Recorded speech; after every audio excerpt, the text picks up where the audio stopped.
Olá, pessoal! Estarei lendo este livro com vocês e será por partes para não ficar muito longo. Então, vai deixando seu joinha e no final, deixe um comentário também. Vamos lá? Demerval Saviani, 32ª edição, revista. Escola e Democracia. Polêmicas do nosso tempo. Editora, autores e associados. As teorias da educação e o problema da marginalidade. O problema.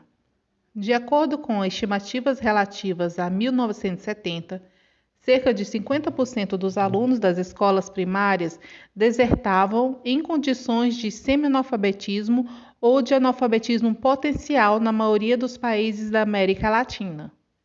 Tedesco, 1981-67. Isso sem levar em conta o contingente de crianças em idade escolar que sequer têm acesso à escola e que, portanto, já se encontram a priori marginalizadas dela. O simples dado acima indicado lança de imediato em nossos rostos a realidade da marginalidade relativamente ao fenômeno da escolarização. Como interpretar esse dado? Como explicá-lo?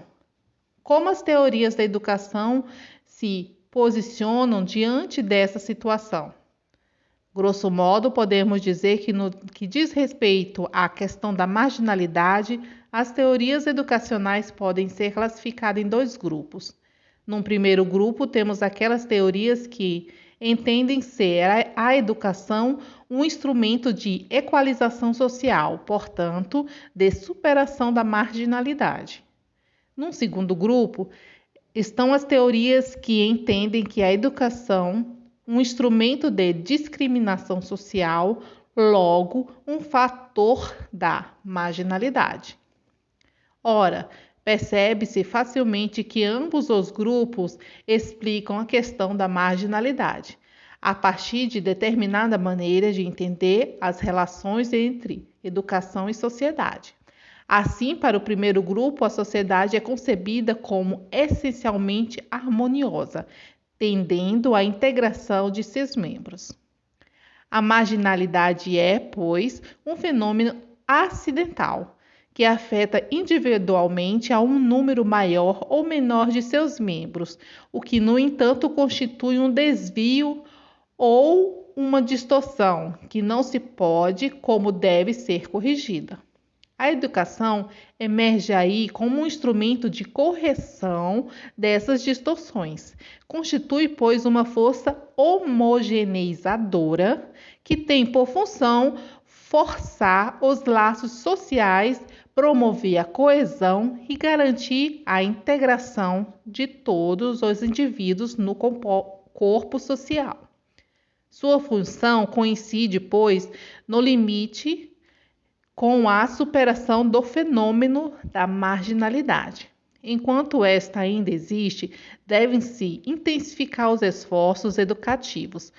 Quando for superada, cumpre manter os serviços educativos num nível pelo menos suficiente para impedir o reaparecimento do problema da marginalidade. Como se vê no que respeita às relações entre educação e sociedade, concebe-se a educação com uma ampla margem de autonomia em face à sociedade.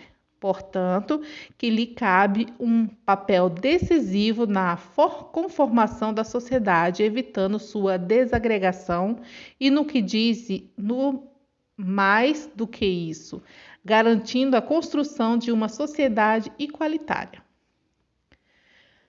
Já o segundo grupo de teorias concebe a sociedade como sendo essencialmente marcada pela divisão entre grupos ou classes antagônicos que se relacionam à base da força, a qual se manifesta fundamentalmente nas condições de produção da vida material. Nesse quadro, a marginalidade é entendida como um fenômeno inerente à própria estrutura da sociedade. Isto porque o grupo ou classe que detém maior força se converte em dominante, se apropriando dos resultados da produção social, tendendo, em consequência, a os demais à condição de marginalizados. Nesse contexto, a educação é entendida como inteiramente dependente da estrutura social geradora de marginalidade, cumprindo aí a função de reforçar a dominação e legitimar a marginalização. Nesse sentido, a educação, longe de ser um instrumento de superação da marginalidade, se converte num fator de marginalização, já que sua forma específica de reproduzir a marginalidade social é a produção de marginalidade cultural, e especificamente escolar, tomando como critério de criticidade a percepção dos condicionantes objetivos. Denominarei as teorias do primeiro grupo de teorias não críticas, já que encaram a educação como autônoma e buscam compreendê-la a partir dela mesma.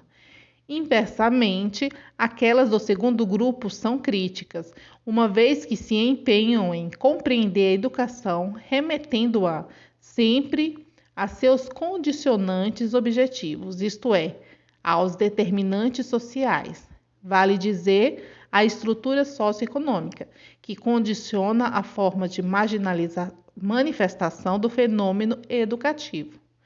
Como, porém, entendem a função básica da educação e é a produção da sociedade, serão por mim denominados de teorias crítico-reprodutivas.